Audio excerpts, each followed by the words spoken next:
Break के बाद एक बार फिर बुलेटिन की शुरुआत करेंगे और सबसे बड़ी बात यह कि क्या महातबाही आने वाली है, इसे लेकर आज हम करेंगे सबसे बड़ी भविष्यवाणी। हमारे साथ ज्योतिषी भी जुड़ेंगे। देखिए, इस वक्त दुनिया में अब महातबाही के संकेत जो हैं वो साफ साफ मिलते हुए नजर आ रहे हैं।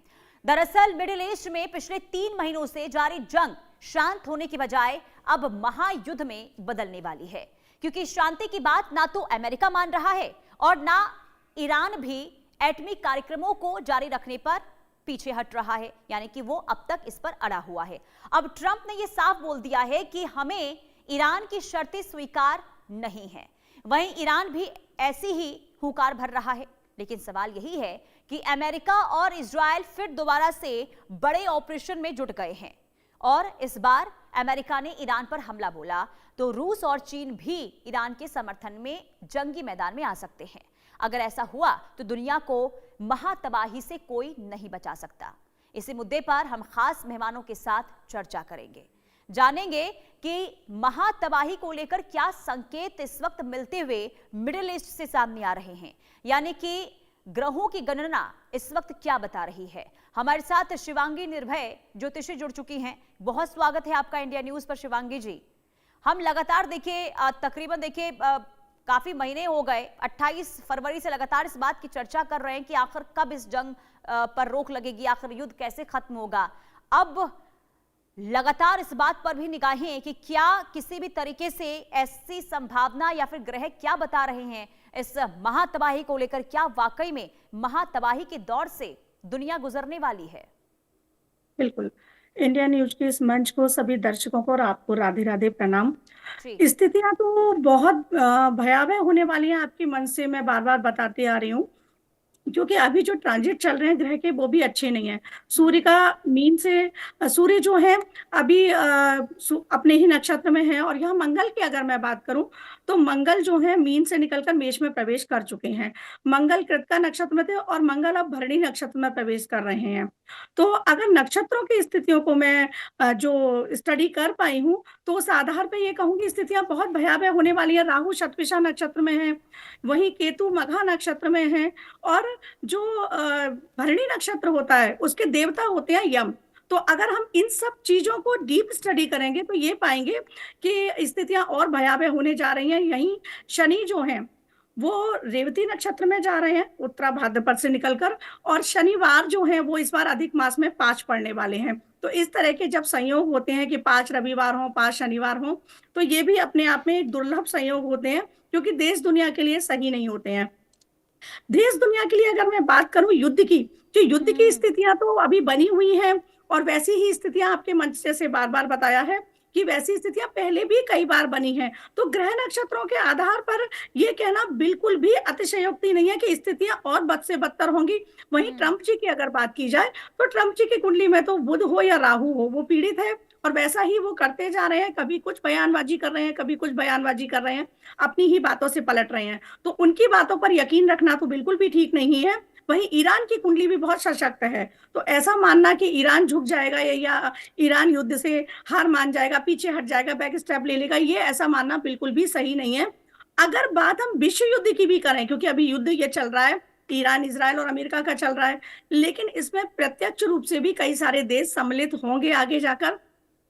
राहु अभी अगस्त तक शतभिषा नक्षत्र में है, और शतभिषा नक्षत्र जो होता है वो एक हीलर नक्षत्र तो है, हीलिंग तो करता है, लेकिन वहीं राहु जो है वो वायु तत्व है और इल्यूजन क्रिएट करता है। और राहु और मंगल की स्थिति को अगर मैं देखूं तो अभी जो स्थितियां बन रही है, वहीं शुक्र भी अभी नक्षत्र परिवर्तन करेंगे कल, और शुक्र का जैसे ही नक्षत्र परिवर्तन होगा, वो जो हो रहा है वो वायु तत्व की राशि में हो रहा है, मिथुन राशि में हो रहा है। तो अब अगर इन सब चीजों को मैं देखूं तो स्थितियां डे बाय डे खराब होने वाली हैं। वहीं जैसा कि मैंने पहले भी आपके मन से बताया है कि शुरुआत ही इसकी सही नहीं हुई है।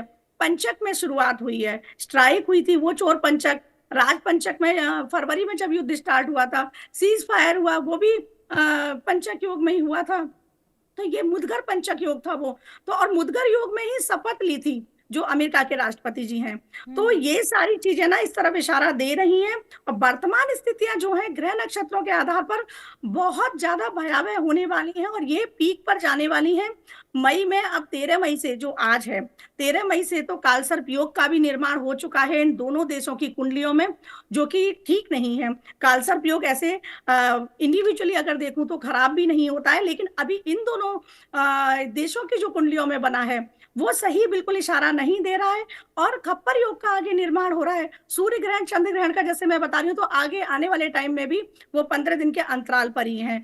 तो ये सारी चीजें जो है ना बहुत भयावह स्थितियां लेकर आने वाली हैं, और जून में जो चीजें हैं वो और पीक पर जाएंगी, क्योंकि अभी अग्नि तत्व तो बहुत प्रबल हो रहा है। चाहे तो मैं केतु की बात करूं, केतु जो है वो मघा नक्षत्र में है, सिंह का नक्षत्र है, सिंह राशि का, तो वहां पर अग्नि तत्व, केतु भी अग्नि तत्व है, सिंह राशि भी अग्नि तत्व है। मंगल की बात करूं, मंगल अग्नि तत्व है, मेष राशि अग्नि तत्व है, तो अग्नि तत्व इतना प्रबल हो रहा है।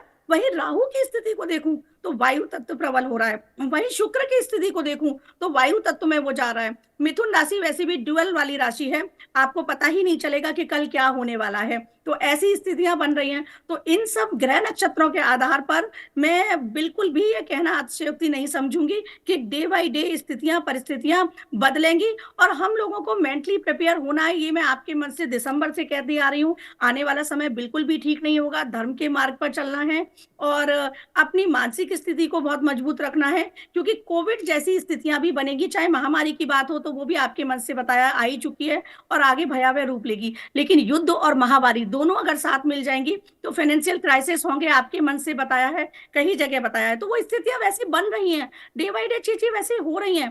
तो अभी महातवाई की तरफ इशारा अगर आप बात पूछ रहे हैं, तो चाहे वो युद्ध की बात हो चाहे बीमारी की बात हो, वो आने वाली है। 2026 कहते हैं ना कि इतिहास में एक तारीख लिखी जाती है, तो 2026 वो साल होगा जो इतिहास में लिख जाएगा, क्योंकि यहाँ बहुत बड़े बड़े बदलाव होंगे। जुलाई से लेकर अगस्त का जो टाइम पीरियड आ रहा है, 12 जुलाई से 27 अगस्त तक, वहां पर भी आप देखेंगे, वहां जो मैं वाटर वॉर की बात करती आ रही हूँ, तो वो पीक पर होंगे उस टाइम में, क्योंकि चंद्रमा की सूर्य की जो युति बन रही है एक साथ, और साथ में गुरु का भी, और जो गुरु पहले से ही अतिचारी हैं, और उस टाइम तो वो कर्क में होंगे। तो ये स्थितियां बिल्कुल भी ठीक नजर नहीं आ रही हैं।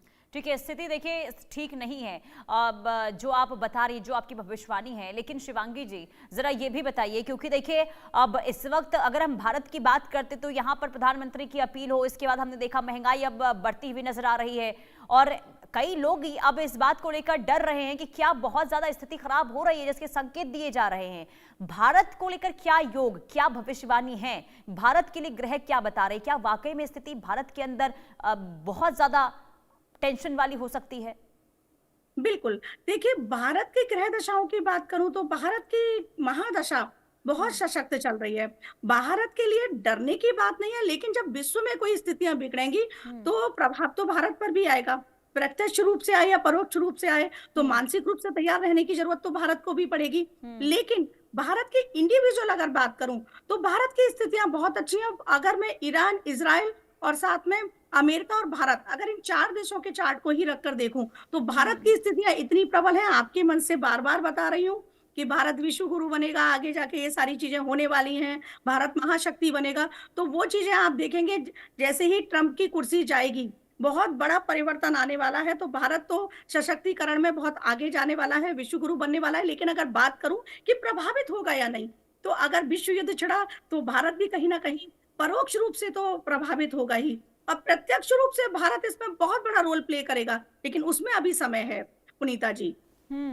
लेकिन अच्छा, एक तरफ जहां स्थिति देखिए मिडिल ईस्ट में खराब है शिवांगी जी, लेकिन दूसरी तरफ आज देखिए डोनाल्ड ट्रंप बीजिंग में मौजूद हैं, और अब जब चीन और अमेरिका की मुलाकात हो रही है, दो महाशक्ति आमने सामने हैं, चर्चा यहां पर हो रही है, तो क्या इसके बाद कोई संभावना है, भविष्यवाणी क्या बता रही है कि स्ट्रेट ऑफ हॉर्मुज को लेकर कोई स्थिति सुधरती हुई नजर आएगी?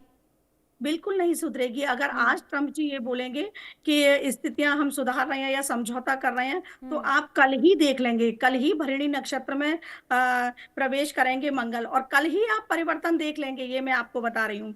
क्योंकि भरणी नक्षत्र के देवता यम होते हैं, तो यमराज से कौन नहीं डरता। तो आप खुद ही हम्म। कल ही ये देखेंगे कि आज वो हाथ मिलाकर आए और समझौता करके आए और कल ही कोई बदलाव हो गए। तो मेरे हिसाब से मेरे जो आंकड़े और आकलन कह रहे हैं कि ट्रम्प जी का वैसे भी राहु बहुत दूषित है और वो हमेशा अपनी वाणी से ही, और बुध कमजोर है, तो वह अमेरिका की स्थिति जो है उसमें भी बुध का ही रोल बहुत बड़ा आ रहा है, और बुध की जो दशाएं चल रही हैं, प्रत्यंतर दशाएं चल रही हैं, वो भी ठीक नहीं है। तो पुनीता जी, मेरे हिसाब से तो ये चीजें बिल्कुल भी समझौते की तरफ नहीं है, ये भटकाव की तरफ है। कई बार क्या होता है, भ्रमित किया जाता है। हम्म। राहु आपके आंखों के आगे धूम्रलोचन को ला देता है कि आपकी आंखों के आगे ही धुआं आ गया, आपको आगे कुछ दिखाई नहीं दे रहा है। तो वैसा ही अमेरिका कर रहा है। तो मेरी तो चेतावनी भी सभी के लिए होगी कि उसकी बातों में या उसके स्टेटमेंट पर बिल्कुल बिलीव ना किया जाए। और अभी तक आप देख भी रहे हैं कि एक दिन कुछ बोलते हैं ट्रम्प जी, 2 दिन बाद उनका एक्शन कुछ और होता है। तो कहते हैं ना कि वर्ड्स और एक्शन में मैच नहीं है, कथनी और करनी में सामे नहीं है। तो वो उनके बिल्कुल भी नहीं है, और इसका कारण राहु और बुध है। तो बिल्कुल भी स्थितियां सुधार की तरफ तो नहीं है। वो कुछ भी बयान दें, लेकिन हम सबको, पूरे विश्व को अलर्ट रहने की जरूरत है। कब क्या हो जाए ये कौन नहीं जानता। हम्म। बिल्कुल। जी अब और इसलिए क्योंकि डोनाल्ड ट्रंप जिस तरीके से अपने बयानों को बदल रहे हैं अब तक इस जंग में, यही वजह है कि ईरान भी सीरियस लेता हुआ अमेरिका को नजर नहीं आ रहा है। लेकिन दूसरी जी तरफ अगर हम चीन की भूमिका की बात करते हैं तो क्या समझ रही हैं, अगर अगर वाकई में एक बार फिर से जंग शुरू होती है शिवांगी जी, तो चीन की भूमिका को लेकर क्या भविष्यवाणी है? क्या खुलकर चीन जो है वो ईरान का साथ देगा? क्योंकि अब अमेरिका के साथ जब मुलाकात हो रही है चीन की, तो फिर आगे क्या स्थिति बनती हुई नजर आ रही है? देखिए, चीन की अगर मैं बात करूं तो चीन ईरान का साथ देगा, लेकिन उसमें अभी वक्त है। अगर वो अमेरिका से कुछ भी बात करे, हम्म। चीन भी इस युद्ध में अपना स्थान, बहुत महत्वपूर्ण स्थान रखेगा। चीन भी इस युद्ध में उतरेगा, लेकिन उसमें अभी वक्त है। और चीन की अगर बात करूं तो चीन, यहाँ पे आपका वो सवाल नहीं है, लेकिन बताना चाहूंगी, चीन पाकिस्तान का साथ कभी नहीं देगा जब युद्ध आएगा। उनके जो हम्म। आंकड़े मैंने देखे हैं और जो अध्ययन कर पाई हूँ विश्लेषण, तो यहाँ पर जो 14 देश सम्मिलित होंगे उसमें आगे जाकर चीन का भी बहुत बड़ा रोल होगा। लेकिन अगर हम पाकिस्तान की बात करें तो पाकिस्तान का कभी चीन साथ नहीं देगा। भले ही हमको लग रहा है कि चाइना साथ देगा, पर साथ नहीं देगा। पर हाँ, ईरान का साथ देगा। और यहाँ पर चीन अमेरिका का साथ नहीं देगा। यहाँ पर चीन भी भ्रमित कर सकता है ट्रम्प जी के लेकिन लिए डोनाल्ड कि ट्रंप वो, और शी जिनपिंग तो आज ये कहते हुए नजर आए कि हम दोनों दुश्मन नहीं हैं, प्रतिद्वंदी नहीं हैं, हम अच्छे दोस्त हैं। तो जी इस बयानों को, इन बयानों को कैसे देखें? बिल्कुल। इन बयानों को मैं ऐसे खंडित करती हूँ कि हम्म। जब ग्रह दशाएं ऐसी होती हैं कि एक राहु है और दूसरा केतु है, तो हम्म। वो फिर एक दूसरे को 360 डिग्री पर ही होते हैं। कहने को वो एक ही हिस्सा है, एक ही बॉडी के पार्ट होते हैं, लेकिन कभी वो साथ नहीं होते हैं। तो हम्म। इसी तरीके से भले ही वो बयान ऐसे दे रहे हो, पर चीन के जो इनकी कुंडली मैंने अध्ययन की है चीन की, तो वहां की कुंडली के आधार पे अमेरिका के साथ तो उसका बिल्कुल गठबंधन या सहयोग नजर नहीं आ रहा है मुझे। और ये बयान देना एक अलग चीज हो गई। स्टेटमेंट तो कुछ भी दिया जा सकता है, पॉलिटिक्स में तो अक्सर ये होता है, लेकिन आप उस पर अमल करते हैं या नहीं, ये बहुत बड़ी बात होती है। तो ग्रह दशाओं के आधार पर, क्योंकि चीन के चार्ट को जब मैंने अध्ययन किया, तो वहां पर राहु की और केतु की, क्योंकि एक युद्ध में राहु केतु मंगल शनि इनकी बहुत बड़ी भूमिका होती है। तो यहाँ पर केतु की स्थिति भी ठीक नहीं है, और केतु डिटैच करता है अमेरिका से, केतु डिटैच कर रहा है चीन को। हम्म। तो डिटैचमेंट का मतलब है कि साथ तो रहेंगे नहीं। वहीं ईरान से वो साथ में इस तरीके से आ रहा है कि अटैच कर रहा है। तो अटैचमेंट ईरान के साथ रहेगा, अमेरिका के साथ डिटैचमेंट ही रहेगा। और डिटैचमेंट का मतलब है कि वो बोल भले ही रहा है कि मैं आपके साथ हूं, पर साथ नहीं है। ये हाथ दिखाने के लिए मिलाया गया है। आप पुनीता जी देखेंगी, देशवासी भी देखेंगे, और पूरा विश्व देखेगा कि चीन आने वाले समय में अमेरिका के साथ क्या कर जाएगा। हम्म। तो यानी कि सिर्फ ये दिखाने के लिए ऐसा हो रहा है। और ऐसे में देखिए, आज क्या व्यापार को लेकर अमेरिका और चीन के बीच में कोई बड़ा समझौता हो सकता है, ये भी बहुत ज्यादा अहम हो जाता है। लेकिन अच्छा, जी क्योंकि ईरान और अमेरिका की बात करते हैं तो इस जंग को सुलझाने की जिम्मेदारी देखिए, मध्यस्थ की भूमिका जो निभा रहा है वो पाकिस्तान निभा रहा है। तो ऐसे में क्या पाकिस्तान को लेकर क्या इस वक्त ग्रह बता रहे, क्या पाकिस्तान इसमें सफल हो पाएगा? देखिए, पाकिस्तान सफल नहीं हो पाएगा, क्योंकि हम्म। पाकिस्तान की जो कुंडली है और जिस समय की बनी हुई है, तो हम्म। एक तो वहां के लिए अभिशाप है। वहां कोई जो राजा आता है, प्रधानमंत्री आता है, वो ज्यादा समय तक टिकता नहीं है, पहली हम्म। चीज। दूसरी चीज, जिन ग्रह गोचर की अभी हम बात करें, तो उन ग्रह गोचर के आधार पर पाकिस्तान तो अपने ही देश का नहीं हो रहा है वो प्रत्यक्ष रूप से, लेकिन अगर ग्रह गोचर की बात करूं तो परोक्ष रूप से भी उसके जो अपने हैं वो उसके अपने नहीं रहेंगे। चाहे वो बात हम अफगानिस्तान की करें, बलूचिस्तान की करें, तो वो उसके जब अपने नहीं है और वो दूसरे का अपने बनने का ढोंग कर रहा है, तो ये भी एक ढोंगी वाली भूमिका है। और शनि जो है वो मीन राशि में है इस टाइम, तो शनिदेव धर्म की राशि में है और कर्म फलदाता है, तो ये तो बिल्कुल भी सुनिश्चित है। और कहना अतिशयोक्ति नहीं होगा कि पाकिस्तान को इस साल ही मुंह की खानी पड़ेगी और मध्यस्थता निभाने का जो वो रोल प्ले कर रहा है या दिखावा कर रहा है, तो उसके लिए भी समझ सारी दुनिया को तो समझ में आएगा ही, लेकिन इसी बीच उसके घर में ही गृह युद्ध छिड़ जाएगा। तो वो जो मध्यस्थता की बात कर रहा है या सामने आ रहा है, वो अपनी ही उलझनों से नहीं निकल पाएगा पुनीता जी। यानी कि उसकी स्थिति पहले से खराब है, तो दूसरों में क्या वो युद्ध सुलझा पाएगा, जंग सुलझा पाएगा। लेकिन शिवांगी जी, अब क्या कहीं भी आकर ये जंग थमती हुई नजर आ रही है? क्योंकि जो आप अब तक बता रही है, भविष्यवाणी जो आपकी हुई है, जिसमें अब तक आपने ये कहा कि देखिए अभी तो कोई स्थिति साफ नहीं है कि ये जंग रुक जाए, ये जो टेंशन बनी है ये खत्म हो जाएगी, लेकिन कभी ऐसा इस वक्त योग बन रहा है कि ये जो जंग है वो खत्म होने की कगार पर दिखाई दे रही है? देखिए, अगर मैं 2026 की ही बात करूं तो ये ऑन ऑफ की सिचुएशन पूरी साल रहेगी कि समझौते हुए 2 दिन के लिए, 4 दिन के लिए युद्ध रुका, वापस से फिर चीजें स्टार्ट हो गई, ये सब तो रहेगा। लेकिन जो युद्ध है ये आने वाले समय में, आपके मन से कई बार बताया है कि ये युद्ध आने वाले समय में विश्व युद्ध में परिवर्तित होगा, और इसका जो टाइम पीरियड है 2029 तक जाएगा, क्योंकि शनि जो है वो 2020 में मकर में आए थे, और जब आए थे तभी से पूरी देश दुनिया की उल्टी चाल शुरू हो चुकी है, चाहे कोविड आया, चाहे उसके बाद फाइनेंशियल क्राइसिस आई, या अभी युद्ध की स्थितियां जो चल रही हैं। तो ये 2029 तक जाने वाला है, जब तक वो मेष राशि में रहेंगे। तो पुनीता जी, अभी तो कुछ भी स्थिति ऐसी नहीं है कि युद्ध थमेगा, बल्कि मैं ये कहना चाहूंगी आपकी मंच से कि युद्ध बहुत आगे स्तर तक जाएगा। उसके लिए हमें सावधान रहना है, मानसिक रूप से हमें मजबूत होना है, जिसके लिए हम ध्यान विधि के माध्यम से अपनी मानसिक स्थिति को मजबूत करें पुनीता जी। ठीक है शिवांगी जी, बहुत शुक्रिया इंडिया न्यूज से जुड़ने के लिए और ये बताने के लिए इस वक्त क्या स्थिति आने वाले दिनों में बन सकते हैं मिडिल ईस्ट में। Thank you. चलिए आगे बढ़ते हैं और